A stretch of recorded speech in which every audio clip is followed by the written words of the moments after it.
Hi, நான் உங்கள் கிருஷ்ணா. இன்னைக்கு பண்டிதர் அயோத்திதாசர் பற்றி தான் பார்க்க போகிறோம்.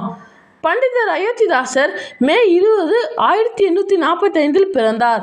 இவரின் இயற்பெயர் காத்தவராயன். பெரும் கல்வி புலம் மிக்க குடும்பத்தில் பிறந்தவர்.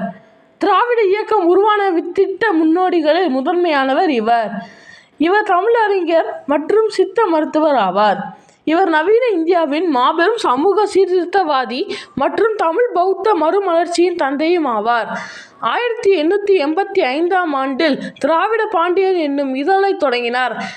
1891 இரட்டைமலை சீனிவாசனுடன் இணைந்து பறையர் மகாசாசன சபையை தோற்றுவித்தார்.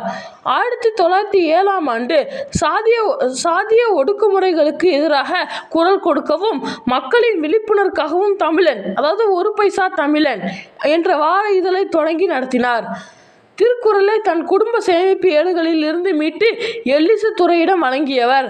அதன் பின்னர் தான் திருக்குறள் இன்றைய அச்சு வடிவத்திற்கு வந்துள்ளது. தென்னிந்தியாவின் முதல் சாதி எதிர்ப்பு போராளியாகவும் அறியப்படுகிறார்.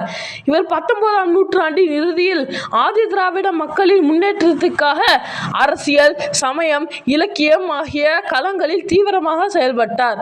இவர் சுமார் 25 நூல்கள், 35 தொடர் கட்டுரைகள், 2 விரிவுரைகள், 12 சுவடிகளுக்கு உரை தவிர அரசியல் கட்டுரைகள், கேள்வி பதில்கள், பகுத்தறிவு கட்டுரைகள் என சில 100 கட்டுரைகளை எழுதினார். ஒடுக்கப்பட்ட மக்களின் முன்னேற்றத்திற்கு அடிப்படை கல்வி மிகவும் அவசியம் என்று நம்பினார்.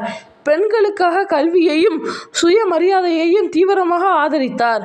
இவர் மே 5, 1914 காலமானார். நன்றி.